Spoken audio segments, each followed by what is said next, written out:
गीता में श्री कृष्ण ने एक बात का है, गहना कर्मणो गति। ये मल्टी डायमेंशनल यूनिवर्स है। विकर्म माने जो विशेष कर्म है, कर्म सिद्धांत के वजह से बहुत लोगों का जीवन बच जाता है। महर्षि वशिष्ठ ने श्री राम जी को ज्ञान दिया, भाग्यम की चीज नहीं है, तुम पुरुषार्थ करो। राम माने ईश्वर को भी अहंकार पसंद नहीं है। गुरुदेव, कर्म, अकर्म और विकर्म क्या है? कर्म माने जो करते हैं वो कर्म है, जो नहीं करते हैं वो अकर्म है।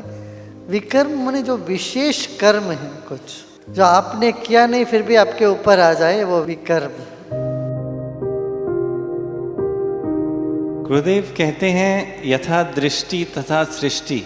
अगर हमारे से किसी का बुरा हो रहा है तो ये हमारा कर्म है या उसकी दृष्टि का दोष?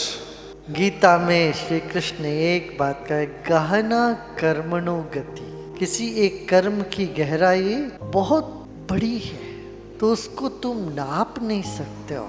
जो भी लगता है इस फल का कारण ये है, वो एक ही कारण नहीं होता है, कई चीजों की वजह से होता है। जैसे एक वृक्ष में फल आने के लिए कई बातें होती है, मिट्टी ठीक हो, पानी पड़े, सूरज की रोशनी पड़े उसमें, ये सब होने के बाद कोई कीड़े नहीं लगे, इतनी सारी चीजों को देखते हुए फिर एक फल आता है। तो इसी तरह से किसी एक कर्म फल का नतीजा कई चीजों से जुड़ी हुई होती है। ये मल्टी डायमेंशनल यूनिवर्स है।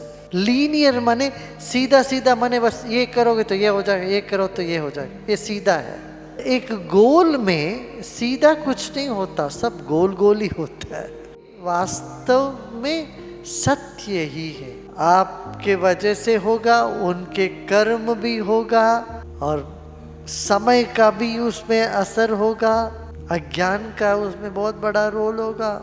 इसलिए कई चीजों को सामने रखते हुए करना, इसीलिए इसमें किसी भी परिस्थिति को ज़्यादा विश्लेषण करने में कोई महत्व नहीं। उसमें जो भी लगता है इस कारण से ये हुआ, वो ऊपरी ऊपरी का है, अंततो गत्वा वो भी नहीं होगा।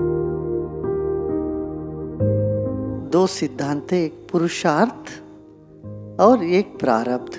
भूतकाल को प्रारब्ध करके मान लो, नहीं तो तुम अफसोस करते रहोगे जिंदगी भर। हमेशा हमारे पास जो है उससे हम खुश नहीं होते, जो नहीं है उसकी चाह करते रहते हैं और अफसोस करते रहते हैं, विषाद करते रहते हैं भूतकाल के प्रति। इससे छुटकारा पाना हो तो प्रारब्ध मानो और भविष्य के लिए पुरुषार्थ करो।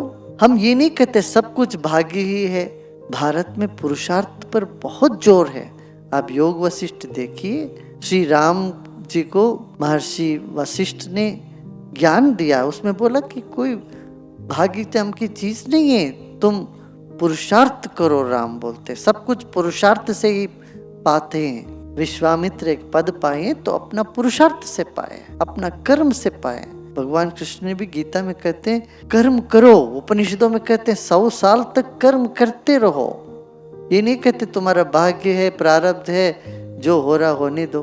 अभी तक जो कुछ हुआ वो प्रारब्ध था, हो गया ऐसा। नहीं तो तुम पीछे ही देखते रह जाओगे, अरे ऐसा होना चाहिए, ऐसा कर सकता था मैं। नहीं, वर्तमान को स्वीकार करने के लिए भूत को प्रारब्ध मानना ही पड़ेगा। नहीं मानोगे तो तुम्हारा मन अशांत बना रहेगा, अस्थिर रहेगा, चंचल रहेगी। तो उस मन से हम कोई काम नहीं कर पाएंगे, वो किसी काम करने योग्य नहीं रहेगा। इसीलिए प्रारब्ध की जो सिद्धांत है जीवन में प्रगति के लिए बहुत आवश्यक है। एक कर्म सिद्धांत के वजह से बहुत लोगों का जीवन बच जाता है, नहीं तो डिप्रेशन में लोग चले जाते हैं। मन को स्वस्थ रखना हो तो बीती हुइयों को कर्म मानो। कर्म मानने से क्या, दूसरे लोगों के प्रति राग द्वेष जो होता है उससे भी तुम मुक्त हो सकते हो। नहीं तो जिसने तुम्हारे साथ कुछ गलत व्यवहार किया उसी को पकड़ के जिंदगी भर तुम दुखी रह सकते हो। प्रारब्ध एक ऐसा अद्भुत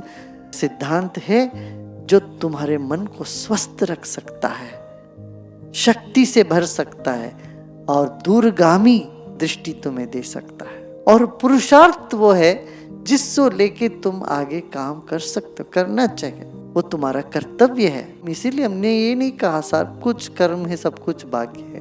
पुरुषार्थ इसके साथ साथ चलते हैं। जैसे आपका कद आपका भाग्य है, मगर आपका वजन आपका पुरुषार्थ है। आप 100 किलो के हो, बोलते अरे ये मेरा भाग्य है जी, मैं क्या करूं।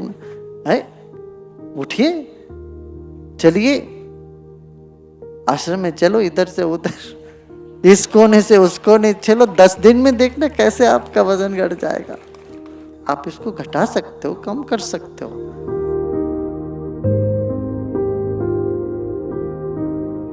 गुरुदेव, जैसा कर्म करते हैं वैसा परिणाम मिलता है। अगर ऐसा है तो भगवान का क्या रोल है? वो तो करुणा से भरे हुए हैं, बुरे कर्म माफ क्यों नहीं करते? करते हैं ना, जीवन में काफी माफी तो होती, कृपा की अपनी स्थान है। जैसे हम अपना भूल कबूल करते हैं और विनम्र होते हैं, आखड़ वालों के लिए नहीं, विनम्र होते तो सब माफी हो जाता है। नारद भक्ति सूत्र में नारद कहते हैं अहंकार द्वेषित्वाद दैन्य प्रयत्वाश्च, माने ईश्वर को भी अहंकार पसंद नहीं है, ईश्वर भी अहंकार से नफरत करते हैं, दीनता दैन्यता को प्यार करते हैं।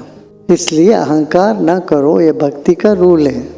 ऐसे लगे तो ज्ञान से अहंकार मिट जाता है, कीर्तन से, भजन से, सेवा से अहंकार मिट जाता।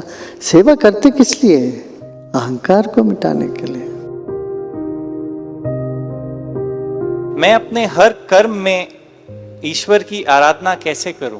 हर कर्म को ईश्वर की आराधना समझो, वो स्मृति रहे ना, कुछ किया ईश्वर को अर्पण कर लिया, लगा मैंने कुछ किया भगवान को अर्पण कर दिया। तरह से ये भाव की बात है, भाव करना।